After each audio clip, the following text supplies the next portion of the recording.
is up, Krilla Nation, and welcome your butts back to a brand new edition and a brand new episode of the Division 2 build series. I am Relentless XRG, and before we hop into today's video, if you would be so kind to smash that like button, ground and pound that subscription button, and then reach up there, trigger the bell, and turn on post notifications. That way you know each and every time a video is uploaded or a stream goes live. Comment, like, share. And by all means, hitting that like button, hitting that sub button is absolutely free, but it helps me out in getting back into the good graces of this algorithm since I have been away for so long. It's very much appreciated. I am humble for all the love and support y'all have shown me since I've just come back from the hospital Saturday. And total of this year is 172 days, so I'm way far behind, so don't judge me too harshly in the comments section as far as me being under-geared, as far as my SHD, my expertise levels and whatnot. The main thing is, I'm out here back from the hospital and having fun, back on the game that we love, and that is the Division 2. But I got some gameplay for you. As you can see behind me, I'm here in the Dark Zone, solo dolo. Cleared a landmark, by myself. Got a, supply drop all in the same little bowl.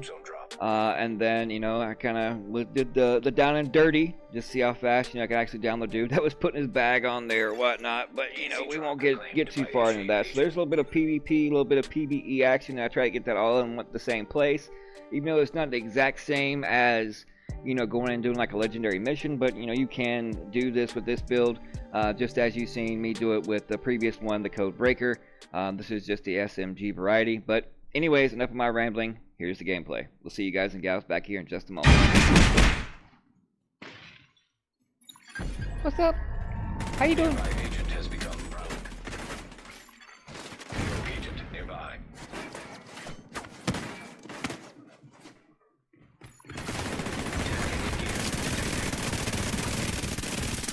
Rogue Stinger Hive detected.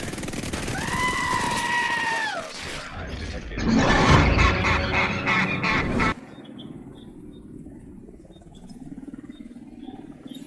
Son of a bitch! Oh, sorry. Rogue Striker drone detected. Hostile Striker drone detected. Extraction aborted. Dangerous Oh, jackpot!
As you can see, I kind of did him kind of dirty. And, if I wasn't fumbling and jumbling and had so much rust to shake off and, my PvP, I guess I should say non-existent PvP potato aim skills, then, I probably could have taken that second guy out as well, and possibly even the third one, except for, he had the bigger corridor than what I have. But let's hop into the build. As you can see, 4-piece Umbra, 1-piece Suck Me Off, and of course the Ridgeway's Pride chest piece using dual vectors. There are 2 different type vectors, so let's hop into them first and foremost. Starting out here first with the vector SBR 9mm. Max weapon damage, only expertise 2. 19.5 crit chance, 9% damage to targets out of cover. And then of course Sadist, deal 20% weapon damage to bleeding enemies. Now moving on to the next one is the Vector SBR 45 ACP. This is the one I actually took off the first guy. And as you can see, I have not rolled or touched it. And it has the SMG damage, almost maxed out, max crit chance, and of course, max damage to armor. And it has the Outsider. After killing an enemy, gain 100% optimal range and 100% accuracy for 10 seconds. So utilizing dual SMGs, such as in this case, and you can use whatever SMG you prefer. I think the perfect Outsider comes like on the MPX. I just prefer the RPM of the Vector, so I'm kind of glad and lucky I came across this one, or I should say I'm lucky and glad that he had it and I was able to take it off of him, relieve him of it, because this is a way you can switch to that. Maybe kill an NPC or whatnot, and if you are getting pushed, or an NPC is hiding behind, say, a box or whatnot mid-range, then this allows you to inflict the most optimal damage because you are getting that 100% optimal range. So it kind of turns the Vector to having a mid-range game instead of just up close and personal. Yes, you're losing a little bit of horsepower just because you're not having a talent like Sadist to give you additional weapon damage. But it comes in handy because if you think about it, the additional range you're getting from it, and if you take in the damage drop off into consideration, then you're basically putting out the same damage if you're hitting a bleeding target with the Sadist that has 20% more weapon damage, and then the Outsider, because you're not having that damage drop off as what you're having with the one with Sadist on it. But pick and choose whatever SMG you prefer, and of course, since if you're using a bleed build, then you want to go with Sadist definitely. So speaking of bleed, let's go with the Ridgeway's Pride chest piece. I kind of like it in PvP and PvE, just because it allows me to have a little bit more survivability. And that survivability comes by the bleeding edge. Shooting enemies within 15 meters applies bleed to the target. Repair 3 to 48% of your armor per second for every enemy that is bleeding within 15 meters. And repairs vary as follow: 1 3%, 2 6, 3 12%, 4 enemies 24%, and 5 enemies 48%.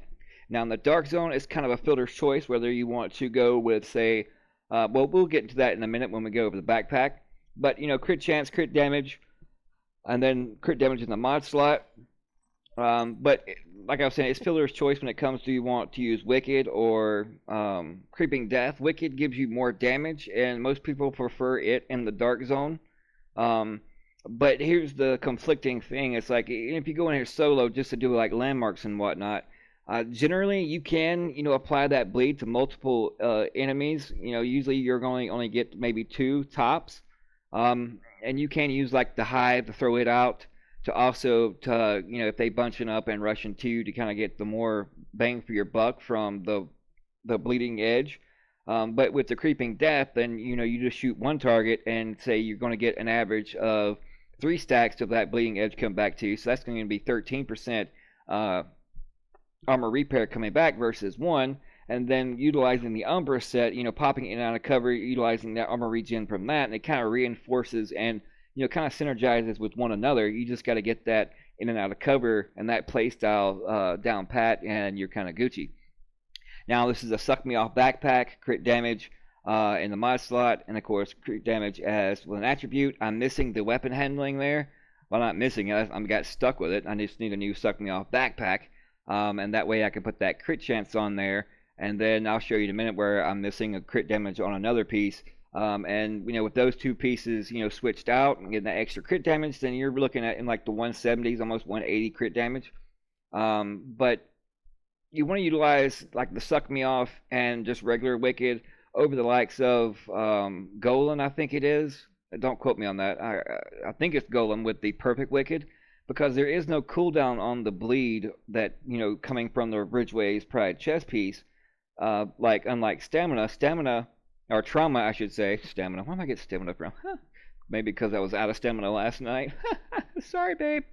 Anyways, you have a cooldown using trauma. So when you inflict bleed, there's a cooldown period before you can inflict that bleed again.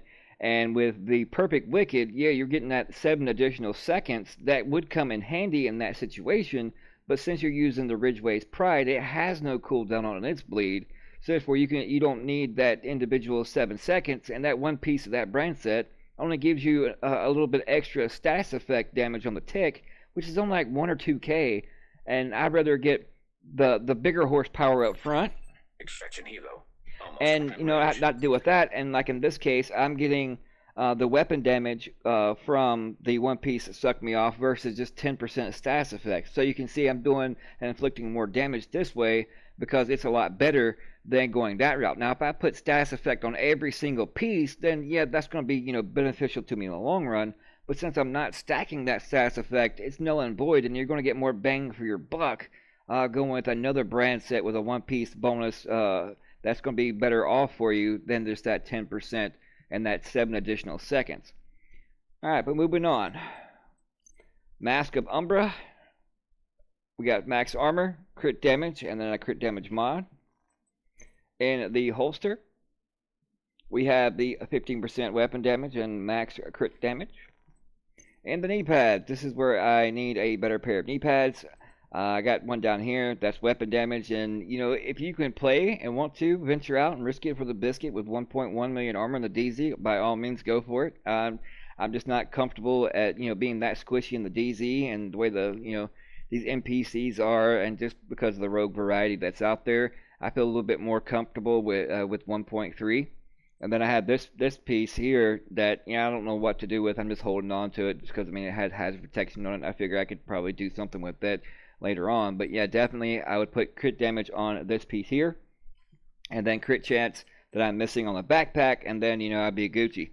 And of course the gloves, max armor, and then I got to min-max the attribute as far as the critical hit damage. I'm utilizing the small corridor shield, and of course the deflector drone. But the skills, it all depends on you. It's like I'm just so rusty that I'm having an issue as far as shaking that rust off, getting to the habit of utilizing certain skills, when to pop them, when not to pop them, and just getting back to the feel of the game. But you just gotta play with this build and have fun with it, and just learn to adjust and be like water, my friends. It's like Bruce Lee said, be water. Put water in a pot, you become the teapot. Put water in a pan, it becomes the pan. Just be fluid, work with it, and get used to the popping in and out of cover, so that way you can get the timing down. Because like it says, I'll go over it with you right quick. While in cover, you gain 10 stacks per second, up to 50. Each stack will give you 1% critical damage increase and 0.3% RPM. The buff does not apply while you're in cover. So you're not getting it while you're in cover, you're just building it up while you're in cover. And then when you bounce out of cover, while out of cover, agents lose 2 stacks per second out of that 50 that you just stacked up at normal speed. And if you're sprinting, it's only 1 per second. But while out of cover, in combat, you get 10 stacks per second up to 50. Each stack will give you 0.8% armor regen when it's consumed. So if that confuses you, alright, you're building up your stacks while you're in cover as far as your RPM and your critical hit damage. When you come out of cover, you get the RPM boost and that damage, critical hit damage, while you're shooting, and that in turn, while you're shooting those NPCs, you're building up the stacks for when you pop back into cover and getting that 0.8% armor regen per stack, and it stacks up to 50. So if you can get the timing down right, it could be very beneficial. And then if you add just 3 to, I would say the average of 6 to 12% of the armor repair from the Ridgeway's Pride chest piece, then you can kind of see how that synergizes together and reinforces one another. So I would suggest just play around with it. And the most important thing that it seems a lot of people has forgotten, this may not be the best thing out there. It's not the meta. Yes, of course, there's a lot more things stronger out there. I mean, everybody and their grandma has a higher watch score than I do. They're higher up in their expertise. But as you can see, I don't mind going and risking it for the biscuit and go out there in the dark zone, and just having fun with it regardless, because nobody can say they've never died in the dark zone.